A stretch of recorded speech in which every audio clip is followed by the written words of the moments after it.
This has been a great place for us. I love it. I love the people. I have so many friends here, and it's an honor to be with you. And this is a special group because you're going to be out there on the 15th, and you're going to be getting people to go out and do what they have to do. The first time I did it, I learned a lot. You know, when we had our caucus, and nobody knew what the caucus was. What does it mean? And I had Ivanka here, and she said, Daddy, we had a man that didn't quite do the job, but we you know, it's funny. I came in out of 18 people, we came in second, and they acted like it was the greatest political defeat of all time. I said, well, you know, I came in second, and I came in second. We would have done very well if it was a regular primary, but a caucus is very different. We learned a lot. That was former President Donald Trump campaigning in Ankeny, Iowa, December 2nd, 2023. He's right. He did come in second in the Iowa Republican caucus in 2016. Remember who beat him?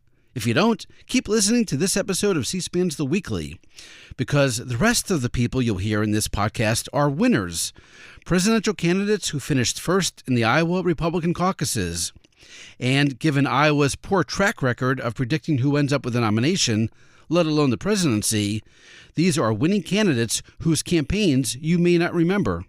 For Republicans running for president, Iowa traditionally goes first, like it will on January 15th, 2024. But does it matter who wins? Consider what Dan Balls recently wrote in the Washington Post. Despite drawing outsized media attention, Iowa caucus's results have proved to be poor indicators of the future in recent Republican presidential contests. The winners in 2008, Mike Huckabee, 2012, Rick Santorum, and 2016, Ted Cruz, all failed to win the nomination. For this podcast, let's go back earlier than that. Year by year, we remember Republicans who won a contested Iowa caucus when no incumbent Republican president was running. We'll start in 1980. Here's that year's Iowa Republican caucus winner, George H.W. Bush, speaking at the Republican convention, July 17, 1980, and endorsing Iowa loser Ronald Reagan. Mr. Chairman, my fellow Republicans and fellow Americans, first, let me just express my heartfelt thanks for the honor that you've given me, the opportunity to run on our party's national ticket with a great leader like Ronald Reagan.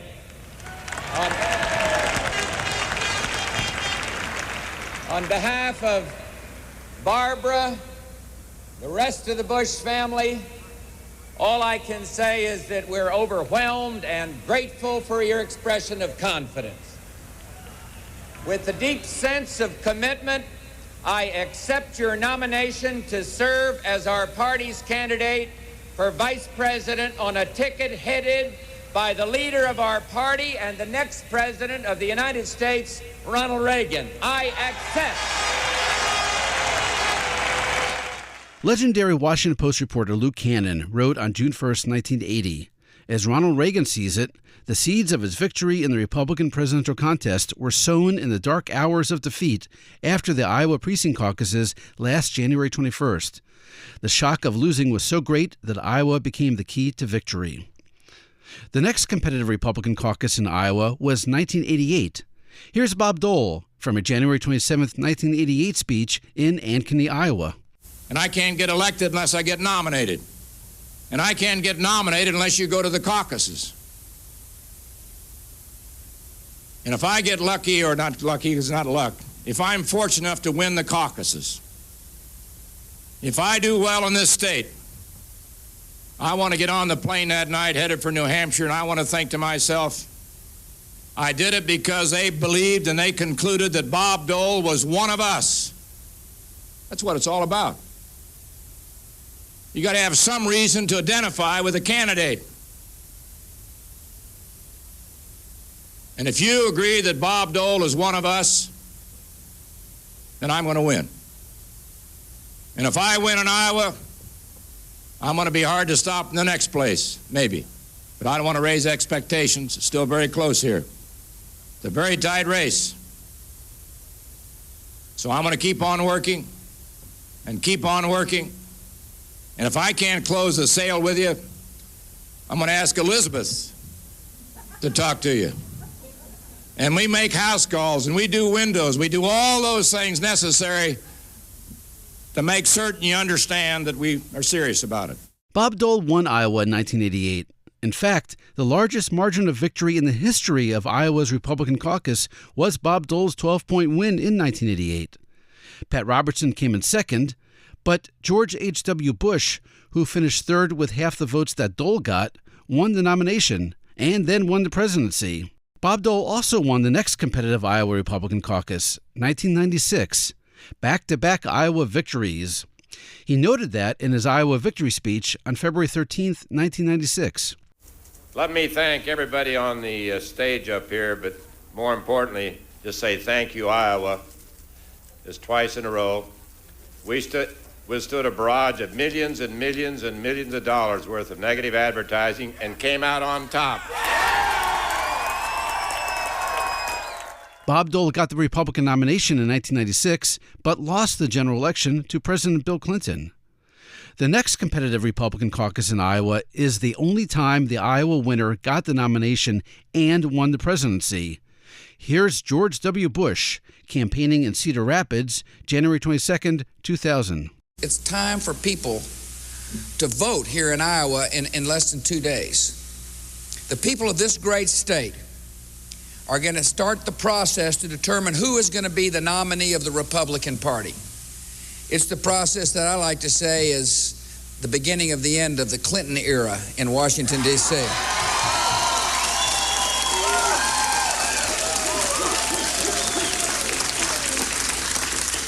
And I can't tell you how optimistic I am about our chances, although there is a cautionary note.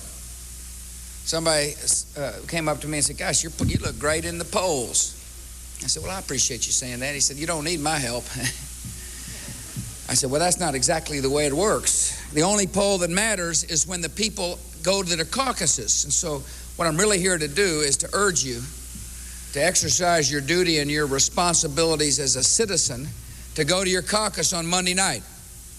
And while you're going, make sure you take a friend and a neighbor and remind them of their duties. It's important. This is what democracy is all about.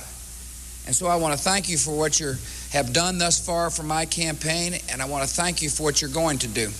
After 2 terms of President George W. Bush, in 2008, both Democrats and Republicans held competitive contests in Iowa.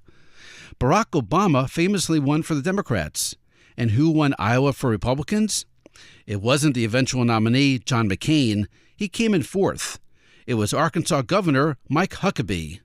Here's Mike Huckabee's victory speech, January 3rd, 2008. We also want to say thanks. Our 3 children are with us tonight. I would like them to come and just be a part of this tonight. They have all been so much involved.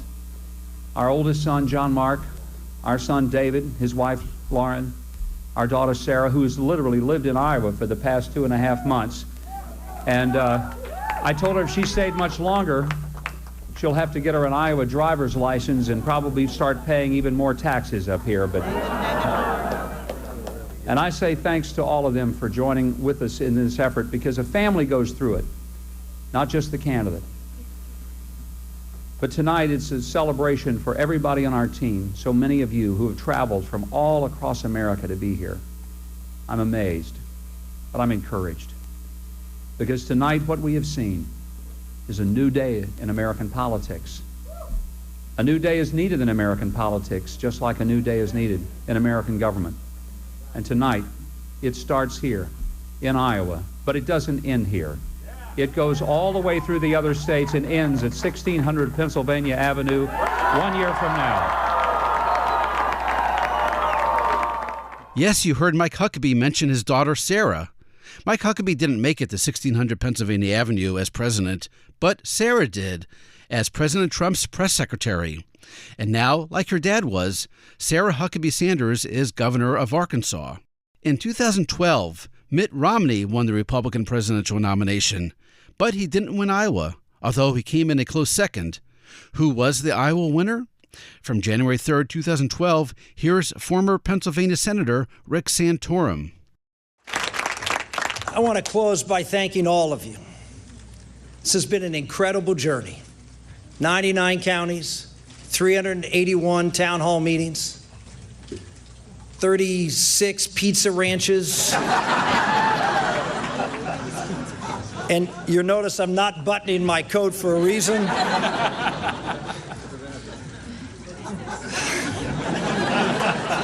Okay, I love Iowa, but the fare can be a little bit thickening. It's been a great journey. And I just have to say, I always said, the three words that I heard most often when I traveled around this state. Well, that was late. Welcome to Iowa. Welcome to Iowa.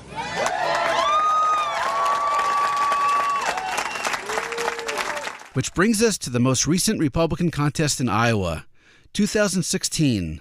As you know, Donald Trump won the presidency, and he's running again strongly in Iowa in 2024. But who won Iowa in 2016 on the Republican side? From February 1st, 2016, here's Texas Senator Ted Cruz. God bless the great state of Iowa.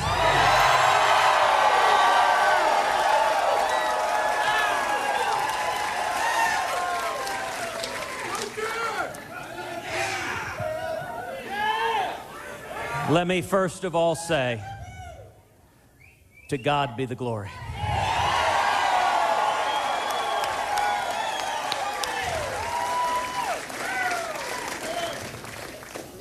Tonight is a victory for the grassroots.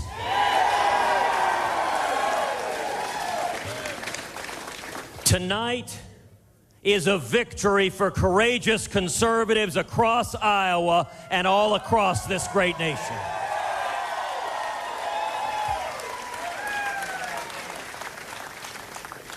Tonight, the state of Iowa has spoken.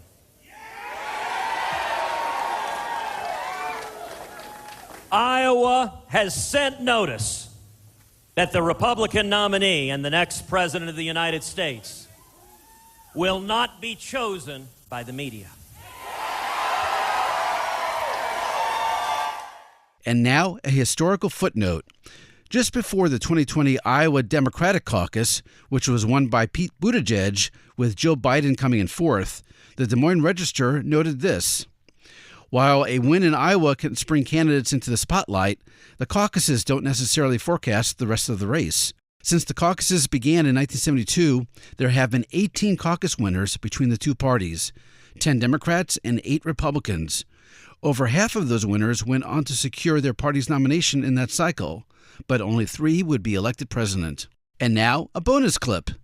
Leading up to the 2012 Iowa caucuses, New Jersey Governor Chris Christie campaigned for Mitt Romney. Here's what Chris Christie said in Des Moines on December 30th, 2011, with Mitt Romney and Ann Romney at his side. I want to thank you all for being here this morning. I'm thrilled to be in Iowa. New Jersey's watching you too. We're watching you really closely. And so listen, I want to tell you something. I want to tell you something really clearly. I'm in a good mood this morning. I'm feeling happy and upbeat. I love being with Mitt and Ann, but let me tell you, you people disappoint me on Tuesday. You don't do what you're supposed to do on Tuesday for Mitt Romney, I will be back. Jersey style, people. I will be back. And now Chris Christie is running for president. He's not actively campaigning in Iowa. He's focusing on New Hampshire. That's it for this episode of C-SPAN's The Weekly. A reminder, you could do your own searches in the C-SPAN video library. Just go to cspan.org and use the search bar on top. There's lots more coverage of Republicans campaigning in Iowa over the years, and Democrats too. And another reminder, watch C-SPAN's coverage of the 2024 Iowa Republican caucuses, being held on January 15th, with full speeches from the winner and from the losers. If history is any guide, you won't want to miss what the losers have to say. And in the next episode of C-SPAN's The Weekly, we'll preview the New Hampshire primary. Our focus, the group of presidential aspirants known as the lesser-known candidates. For now, thanks for listening and happy searching.